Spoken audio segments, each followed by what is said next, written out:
The first time you see this part of the country, it takes your breath away. With its vast, expansive prairies, open skies,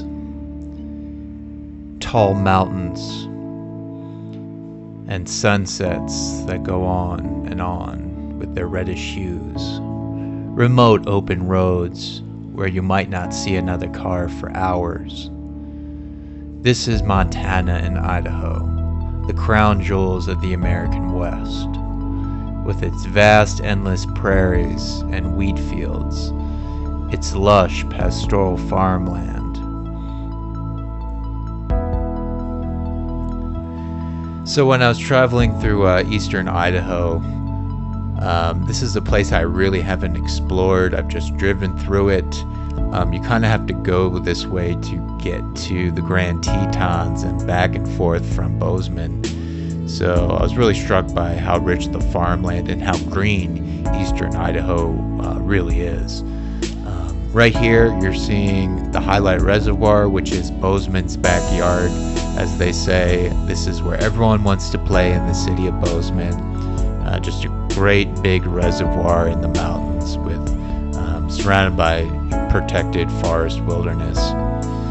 Right here, we're back at the Idaho-Montana border, and you're going to look at the sunset, which had this kind of ominous hue of, reds and oranges because there was a wildfire happening in western Montana, and probably feeling the effects of the fires from Canada as well. So when I was driving down this road, I was like, oh my God, I've never seen a sunset look like this. And it was just absolutely stunning. So I had to pull over to the side of the road and get my drone out and see what I could cover.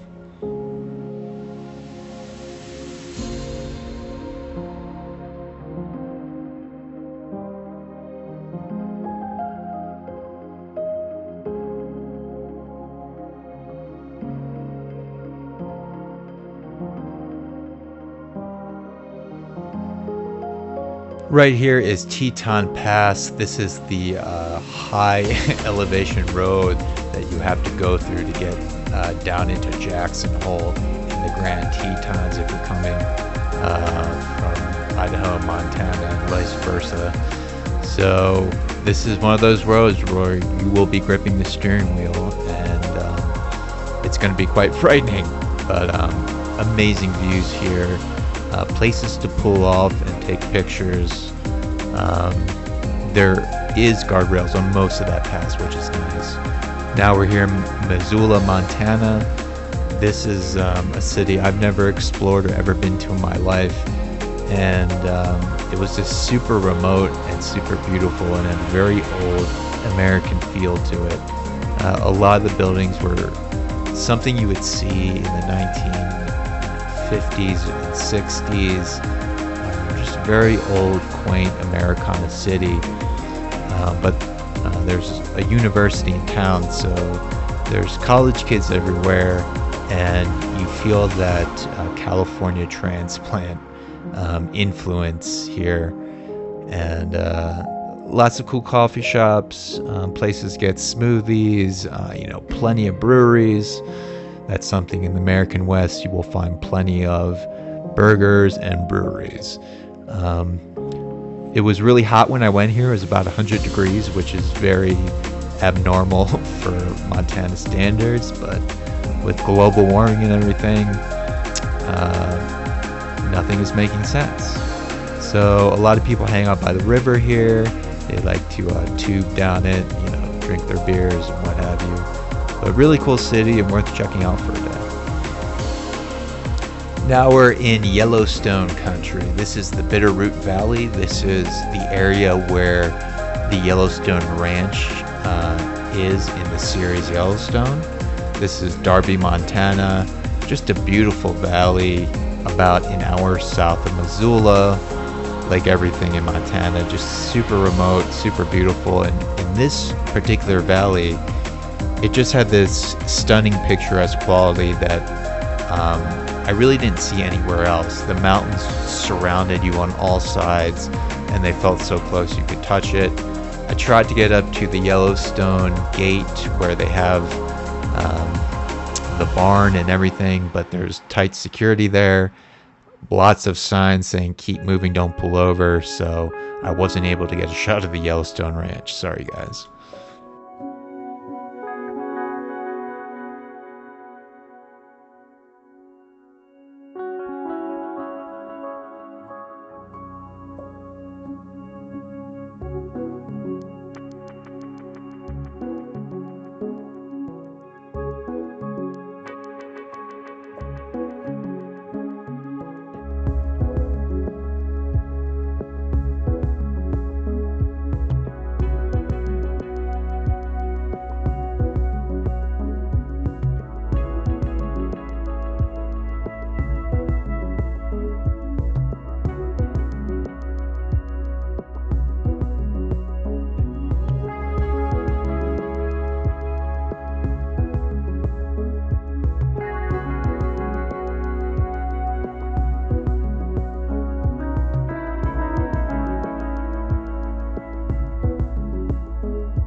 Here we're back in Bozeman, Montana. This is West Bozeman.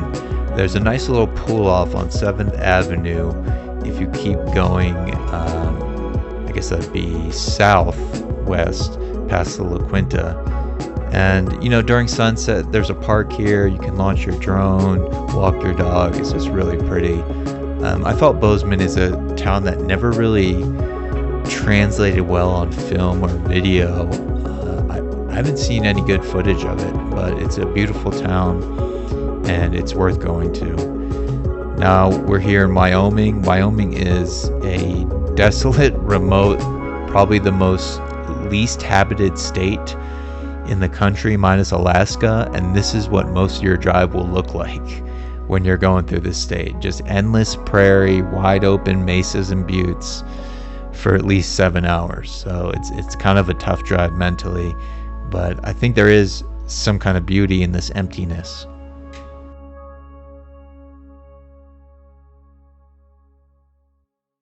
Thanks for watching, guys. This is the Western Nomad here. And please subscribe to my channel. I put a lot of time into these videos, and it would really help me out if you could just hit that subscribe button, help me grow my channel. Thanks a lot. More footage coming. I'm going to show you some stuff from the ground and from the car. Thanks again.